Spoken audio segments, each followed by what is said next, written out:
Okay, just another recap. So we've already looked at chorus 1. I'm not going to play the music again. If you want to listen to it again, by all means, go back and listen to it. In the chorus, we have, oh, I get by with a little help from my friends. Now that interval, we call the space between two notes, we call it an interval. And the space from oh to I is a perfect fifth, which means it's 5 notes apart. So for example, G to C would be a perfect fifth, or C to G would be a perfect fifth. Okay, so that interval between O and I is a perfect fifth, and that interval is associated with joy, happiness, optimism. So it's quite relevant to the lyrics at that point, because we're singing, oh, I can get by with a little help from my friends. I can do anything with a bit of help from my friends. So that's a happy feeling. On the third line of the chorus, John Lennon and Paul McCartney sing harmony vocals. Now, that was one of your questions last week. This is an example of word painting. And in music, word painting is when the music reflects what is being said in the words. So they're singing, gonna try with a little help from my friends. And on that line, Ringo is getting a little help from John and Paul because they are helping him to sing that line. They're adding harmonies. So that is an example of word painting. Now, the interesting thing about the chorus is that it starts on a D chord. And if we write out all of the triads in the E major scale, D is not one of them, because the E major scale has a D sharp. So when we get to D, it would be a D sharp chord. So it's quite interesting that they've started the chorus on a D chord, as it's not from the key. It's actually the flattened 7th triad. So we don't normally use the 7th.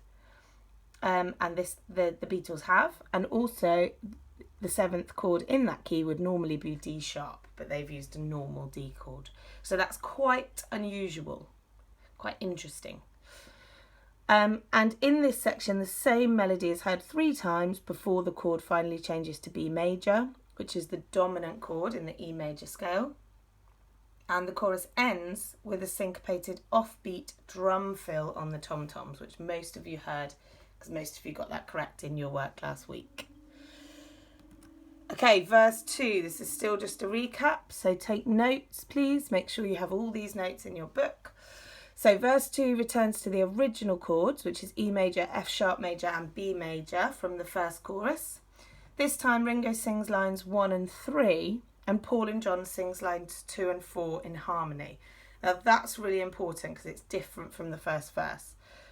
So this creates an antiphonal texture. Remember, antiphonal is call and response.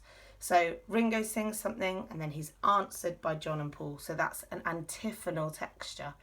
The chords are still played in crotchets at this point. So listen out for that driving crotchet rhythm that happens throughout the song. And the snare drum, which is the raspy drum on a drum kit, the snare drum is played on beats 2 and 4, and that's really, really common in pop and rock music, and it's called a backbeat. If the emphasis is on beats 2 and 4 rather than 1 and 3, it's called a backbeat. Okay? Then we get into chorus 2. So the chords are the same as the first chorus. This time John and Paul sing in harmony throughout the whole chorus. So that's a big difference to chorus 1. Chorus 1, remember, they only sang harmony on the last line. The chorus is shorter than the first because there's no drum fill. So first chorus has a drum fill and they only sing harmony on the last line. Second chorus, they sing harmony all the way through and there is a drum fill. As the singers are in harmony throughout, the vocal parts could be described as homophonic at this point, because what they're doing is they're singing the same words and they're using the same rhythm, but they're singing different pitches to create harmony. Now, technically, that's homophonic, okay? But because the accompaniment, so the piano and the guitars and the drums, are not playing specifically the same rhythm as the vocals, the overall texture is still melody and accompaniment. So if you say that the texture in the second chorus is completely homophonic, that would be incorrect. But if you say there's homophonic texture in the vocal parts, that would be correct.